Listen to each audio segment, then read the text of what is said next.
आषाढी एकादशी निमित्तानं मुंबई उपनगरातील वांद्र्यामध्ये प्रतिपंढरपूर विठ्ठल रुक्मिणी मंदिरामध्ये भाविकांची आज मोठी गर्दी पाहायला मिळते। गेल्या 85 वर्षापासून या ठिकाणी आषाढी एकादशी निमित्तानं विविध कार्यक्रमांचं आयोजन केलं जातं। आज मध्यरात्री मंदिरामध्ये विठ्ठल रुक्मिणीला अभिषेक करण्यात आलेला आहे, त्यानंतर आरती देखील करण्यात आलेली आहे। विविध भागातून दिंड्यांचे या मंदिरामध्ये आगमन देखील झालेले आहे।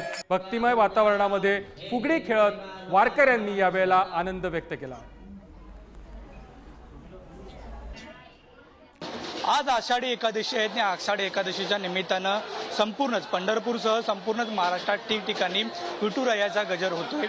असंच मुंबईत सुद्धा तोच उत्साहाचं वातावरण आहे। मुंबईतील जर पाहायला गेलं तर वडाळ्याच्या मंदिरानंतर बँड्रात सुद्धा मोठ्या संख्येनं जे भाविक आहेत ते विठुरायाच्या दर्शनासाठी आलेले आपल्याला पाहायला मिळतात। खरं तर काल रात्रीपासूनच सर्वत्र रांगा असलेल्या आपल्याला पाहायला मिळतात।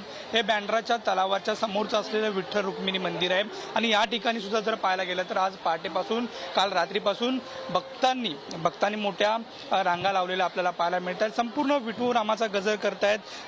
खरं तर वेगवेगळ्या ज्या दिंड्या आहेत त्या दिंड्यांचं वेगवेगळं प्रदर्शन आहे, ढोल ताशांचा गजर आहे किंवा एकंदरीत जर पाहायला गेलं तर संपूर्ण जो नामघोष आहे तो सध्या या ठिकाणी केलेला आपल्याला पाहायला मिळतात। आपल्यासोबत संपूर्ण मंदिराची माहिती देण्यासाठी, कार्यक्रमाची माहिती देण्यासाठी घनश्याम जे अध्यक्ष आहेत, काय यंदा नियोजन केलेलं आहे, कशा पद्धतीचं वातावरण भक्तांमध्ये दिसतंय?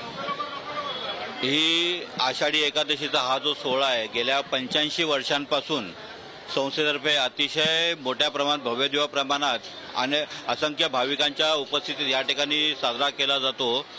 आणि या निमित्ताने आषाढी दशमी म्हणजे काल रात्री 11 वाजता श्रींचा अभिषेक आणि श्रींची महापूजा संपन्न झाली, त्यानंतर आरती झाली आणि त्यानंतर दिंड्यांचं म्हणजे माऊंट मेरी वांद्र्यातील माऊंट मेरी, खारदांडा, जुहू कोळीवाडा, वर्सोवा, अंधेरी आणि मुख्य म्हणजे पार्ल्याच्या कॉलेजमधून 200 मुलांची दिंडी या ठिकाणी आली होती। फोटो जर्नलिस्ट कविता गिरीसोबत नंदकिशोर गावडे, पुढारी न्यूज, मुंबई।